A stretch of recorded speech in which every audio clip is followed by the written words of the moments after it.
guys, I'm Laura Vitale. On this episode of Laura in the Kitchen, I want to show you how to make a lobster bisque. This is just my recipe for it, which I think is just delicious, and I do hope you give it a try this holiday season, whether it's for a really nice dinner party or it's actually going to be something you put on your holiday table. Either way, you're going to definitely be impressing people with this one. Now let me take you over some of the ingredients so we can get started. You're going to need some lobster tails, which I'll talk about in a minute, some white wine, some parsley, thyme, peppercorn, some fish base, and some salt. These are just the ingredients you're going to need to make the actual base for the bisque. And then in a little bit, I will show you part two, which is the actual veggies and the rest of the recipe. Now, what I have here is some boiling water. Now, I am making a smaller batch today because it is just my husband and I for dinner. But on laurainthekitchen.com, I will have the written recipe for 4 to 6 people, so it is actually going to be for a family. Now, what I have here is some boiling water, and this is a 10-ounce lobster tail.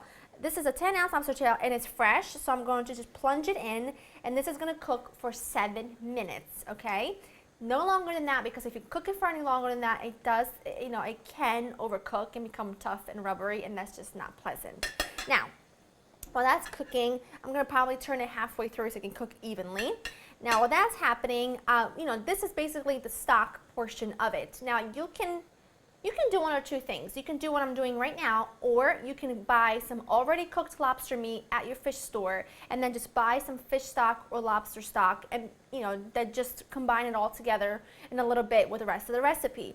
I do it this way. Number one, I think the lobster just tastes that much better. And then number two, it's very difficult for me to find lobster stock in my grocery store. So I just kind of make my own sort of creation of it with some of the shells from the lobster tail, the wine, and this is just fish base, which is pretty new in my grocery store, but I love it. They've got fish base, vegetable, chicken, beef, even veal. It's fantastic because 1 teaspoon of this equals to 1 cup of fish stock, so it's great, and I can keep it in the fridge for a really long time. So I'm going to let that cook for 7 minutes, and then I'll show you the next step. My lobster tail was in the water for about 7 minutes, and it's not fully cooked through yet. That's because we've got some plans for this. You shall wait and see. I literally just broke the shell, cut it into pieces, and I'm getting rid of the shell and putting the meat on a clean plate. And don't you throw those shells away, because look at that lobster meat, by the way. Woo!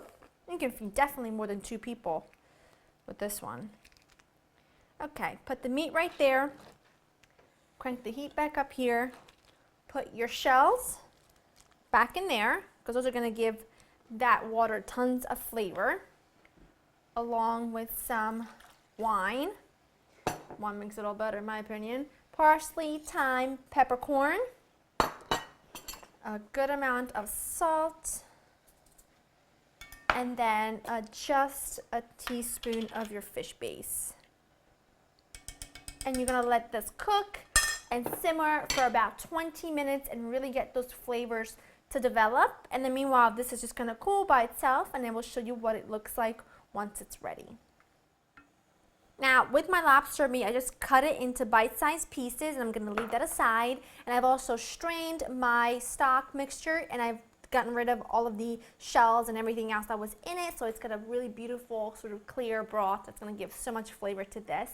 And for the rest of the recipe, you're going to need some leeks that are really washed well and cut into small pieces, some fennel, some celery, some carrots. These are just some chopped tomatoes, unsalted butter. You're going to need some fresh parsley, some thyme. This is some cognac. You're going to need some all-purpose flour, salt, and pepper, and then you're going to need just one additional ingredient, which is going to come in a little bit. But for now, in my same pot, why not, I'm going to put in some butter. And what I have here are about 3 tablespoons of butter. Just cut it in 2 pieces from this whole stick, actually. And this is going to be that sort of delicious silkiness that you have to have in a lobster bisque. So that'll melt with the veggies, which are going to go just straight in. That is going to smell so good. So excited. Okay. Give this a good toss. I'm going to season these with some salt and pepper. And the veggies are going to need to cook for about 10 minutes or until they've softened quite a bit. So just give them a stir every now and then. Keep your eye on them. 8 to 10 minutes, this should be just right. My veggies are looking exactly how I like them. They've got good color. They're starting to cook down. They smell delicious. I'm going to add in some all-purpose flour. This is going to thicken, you know, the bisque, and also, well, that's it. It's just going to thicken the bisque. But you just want to make sure that you are constantly stirring this for about 30 seconds to a minute to really cook out that raw flour taste. I'm going to add in my cognac. You can totally leave out the cognac if you want to, and just you know, put it in your chicken or your fish base, but I just think that it's got such a classic flavor that I have to have. And now to this, let that cook out for just a minute stirring. I'm going to add in the stock that we made, or the base I should say, and then the tomatoes. These are just our canned tomatoes. And the herbs. And I'm going to bring this up to a boil, let it simmer for about 15 minutes, and then I will show you what it all looks like once it's ready. That looks just perfect. Now it's time to turn this off, and either with an immersion blender or in a regular blender, you're going to puree this until it's really nice and smooth. Just be careful you do this when you turn the heat off, and just puree away. That looks incredibly good, and I mean really. I'm gonna actually take my little kitchen towel, because this is a little hot, to move it to the back burner, because I need the front burner to dress up my lobster meat. Just turning this back on low, adding in a touch of cream, not a lot, because you know, sometimes I mean I have seen a lot of recipes where a lobster bisque usually has cream as instead of stock, for example. But you know, I don't make it that way because I think it's too creamy and I think it's too thick and it coats my palate way too much. So I want it to be thick and luxurious, which this is, but I still, you know, I still want to be able to taste the other ingredients besides just the cream. So now that that's just sitting there heating up, season it with some salt and pepper. Of course I did it backwards, and it wouldn't be me if I didn't. So salt and pepper that, let that just stay there and warm up. Now to this front burner, oops, I got a skillet here with a little bit of butter. Yes, I do. And I'm just going to use the same one spoon, and I'm going to wait for that butter to melt, and then I will show you what I'm going to do with it. Look at that. A buttery lobster is going to be so good. You want to season that as well with some salt and pepper. And I'm just going to cook this for 3 to 4 minutes, or until the lobster is fully cooked through, and then it'll be time to assemble and eat. Lobster is perfection.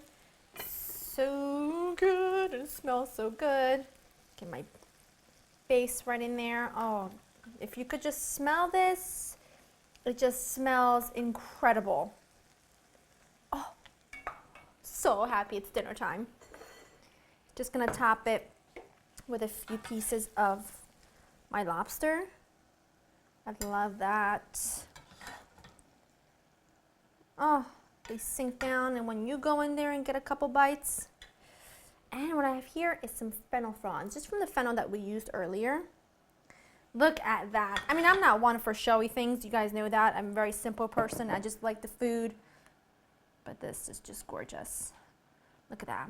If you wanted to, you could cut the lobster in really small pieces, but I don't know why you'd want to when you can have big pieces. That's all I'm saying. This is going to take a minute because it's really hot.